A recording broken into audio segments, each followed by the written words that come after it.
Hello and I welcome you to Vigyan recharge. तो पिछली video में हमने देखा कि कैसे निकोला टेस्ला की उपलब्धियों को एक साजिश के तहत दुनिया से छुपाया गया, जिसमें साइंटिफिक कम्युनिटी से लेकर सरकार तक सब शामिल थे। आइए अब जानते हैं आगे। Author Mark Cypher, investigative journalist Jason Stapleson and astrophysicist Travis Taylor अपने साथी टेस्ला साइंस फाउंडेशन के बोर्ड मेंबर टिम ईथन के साथ सच की खोज करते करते सर्बिया के बेलग्रेड में निकोला टेस्ला म्यूजियम में जा पहुंचे। उन्हें ये उम्मीद थी कि निकोला टेस्ला के खोए हुए बक्से उन्हें इस म्यूजियम में जरूर मिल जाएंगे, और इन लोगों को रिसीव करने टेस्ला म्यूजियम के डायरेक्टर ब्रैंड मीर खुद पहुंच गए थे। टेस्ला की जिंदगी से जुड़े बहुत सारे सामान के साथ इस म्यूजियम में निकोला टेस्ला के द्वारा बनाए गए इंजीनियरिंग मास्टरपीस के बहुत सारे मॉडल आने वाली जनरेशन को प्रेरणा देने के लिए दर्शाए गए थे, जिनमें प्रमुख था टेस्ला कॉइल और रिमोट कंट्रोल बोर्ड और टेस्ला की सबसे बड़ी इन्वेंशन में से एक इंडक्शन मोटर म्यूजियम के बीचों बीच प्रदर्शित करी गई थी। लेकिन इन पांचों लोगों को सबसे ज्यादा इंटरेस्ट था टेस्ला की सीक्रेट सेफ में। लेकिन उससे पहले ये जान लेते हैं कि आखिर ये सेफ बेलग्रेड के निकोला टेस्ला म्यूजियम तक कैसे पहुंची।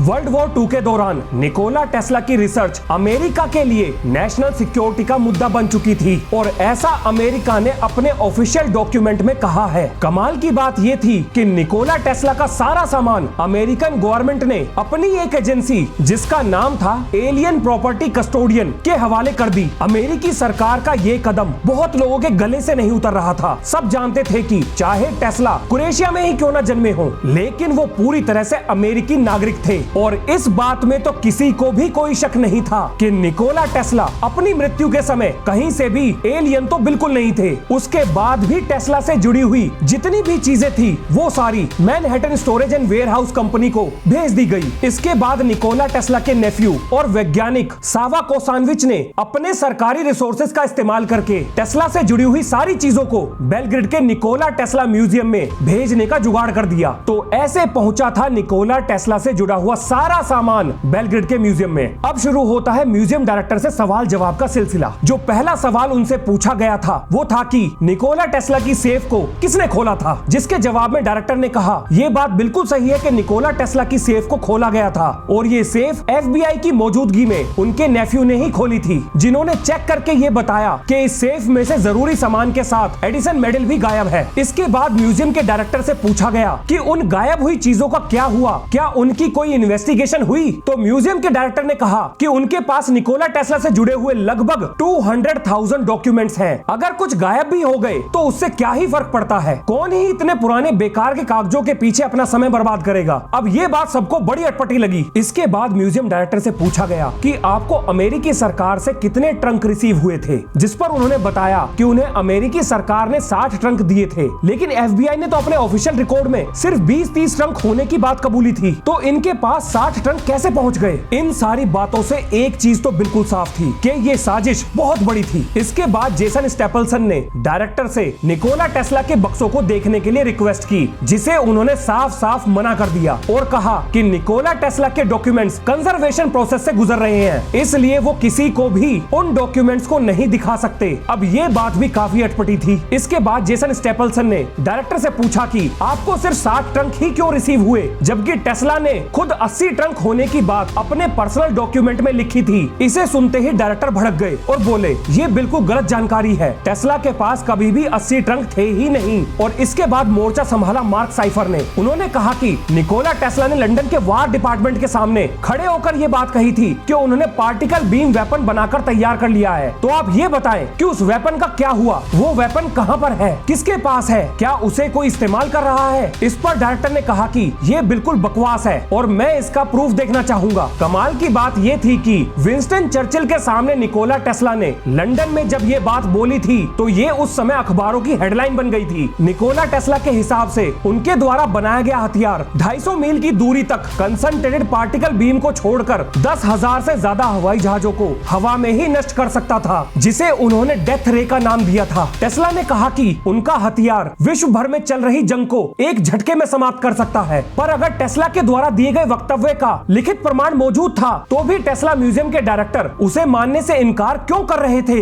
वे बार बार ये बात क्यों कह रहे थे कि डेथ रे नाम का कोई भी हथियार कभी बनाया ही नहीं गया? लेकिन बार बार आग्रह करने की वजह से दबाव में टेस्ला म्यूजियम के डायरेक्टर ने टीम को वो लिस्ट दिखाने के लिए राजी हो गए जिसमें टेस्ला से जुड़ी हुई सारी चीजों की जानकारी सीरियल नंबर के साथ लिखी हुई थी। टेस्ला के 80 बक्से इसलिए भी बहुत ज्यादा जरूरी थे क्योंकि उन बक्सों में वायरलेस इलेक्ट्रिसिटी से लेकर ऐसे ऐसे हथियारों को निर्माण करने के राज छुपे थे जो एटॉमिक बॉम्ब को भी चैलेंज कर सकते थे। जब उन्होंने फाइल में टेस्ला ट्रंक की असली फोटो देखी तो उनके होश उड़ गए। ये इतिहास को इतने करीब से महसूस करने जैसा था। लेकिन जो लिस्ट इन बक्सों के साथ लगी हुई थी उसमें टेस्ला से जुड़े हुए रिसर्च पेपर की कोई भी जानकारी नहीं दी गई थी। अब यहाँ शुरू होता है कहानी में ट्विस्ट। तभी मार्क साइफर की नजर टेस्ला और आर्म टॉर्ग ट्रेडिंग कंपनी के बीच 1935 में हुए एग्रीमेंट पर पड़ी। जिन्हें नहीं पता मैं बता देता हूँ, आर्म टॉर्ग कंपनी सोवियत यूनियन के द्वारा कंट्रोल की जाती थी। निकोला टेस्ला के द्वारा बनाया गया डेथ रे पर ब्रिटिश और अमेरिकी सरकार ने कोई भी पैसा खर्च करने से साफ साफ मना कर दिया था। जिसके बाद आर्म टॉर्ग कंपनी टेस्ला के पास इन्वेस्टमेंट का ऑफर लेकर पहुंच गई जिसे टेस्ला ने स्वीकार कर लिया और 1935 में टेस्ला को $25,000 as a token money Amtorg company के द्वारा दे दिए गए जो उस समय के हिसाब से बहुत बड़ी रकम थी। इस एग्रीमेंट में यह भी लिखा था कि टेस्ला को 4 महीनों के अंदर अपने एग्रीमेंट के हिसाब से डिलीवरी करनी पड़ेगी। इस पैसे को देखकर ये तो साफ था कि ये कोई बहुत बड़ा प्रोजेक्ट था। पर अगर टेस्ला उस जमाने में इतनी बड़ी रकम में अपनी इन्वेंशन को बेचने में कामयाब हो गए थे तो वो अपने जीवन के आखिरी समय को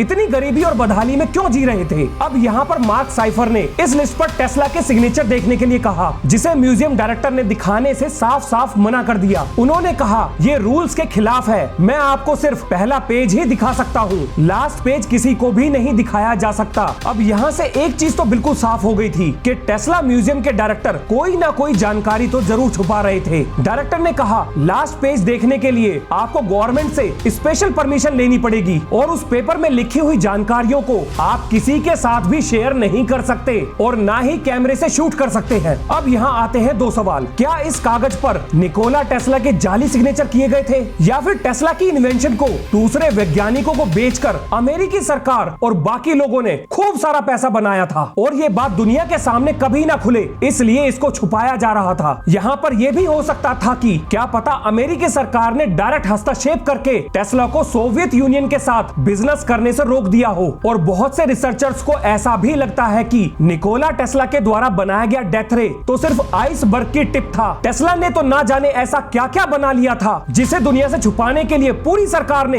एड़ी चोटी का जोर लगा दिया। ऐसा भी हो सकता है कि निकोला टेस्ला से उनकी सारी रिसर्च अमेरिकी सरकार ने राष्ट्रीय सुरक्षा के नाम पर छीन ली हो और बाद में चुपचाप उससे खतरनाक हथियारों का निर्माण किया हो और एक तरह से निकोला टेस्ला को असाइलम की जिंदगी बिताने पर मजबूर कर दिया हो। इतने बड़े और महान वैज्ञानिक के साथ इतना ज्यादा अन्याय कोई कैसे कर सकता था? जिस इंसान के पास अकेले अपने दम पर पूरी मानवता को बदलने की ताकत थी उसे सोची समझी हुई साजिश के साथ कैसे बर्बाद किया गया ये धीरे धीरे दुनिया के सामने आ रहा था। आपको ये जानकर बड़ी हैरानी होगी कि अमेरिका के 45वें राष्ट्रपति डोनाल्ड ट्रंप के अंकल जॉन जी ट्रंप जो एक American electrical engineer, inventor, physicist और MIT यानी मैसेच्यूसेट्स यूनिवर्सिटी ऑफ टेक्नोलॉजी के प्रोफेसर भी रहे थे। उन्होंने नेशनल मेडल ऑफ साइंस भी जीता था और वो नेशनल अकेडमी ऑफ इंजीनियरिंग के मेंबर भी थे। और ये सारी उपलब्धियां उन्होंने कब हासिल की ये आपको हैरान कर देंगी। टेस्ला की मृत्यु के बाद उनका सारा सामान जॉन जी ट्रंप को ही दिया गया था, यानी कि डोनाल्ड ट्रंप के चाचा। अब इसे आप इत्तेफाक कहें या कुछ और, या तो जॉन जी ट्रंप इतने काबिल थे जो उन्होंने निकोला टेस्ला की रिसर्च मिलने के बाद इतना सब कुछ हासिल कर लिया, या फिर निकोला टेस्ला की रिसर्च इतनी बड़ी थी कि वो जिसके भी हाथ लगी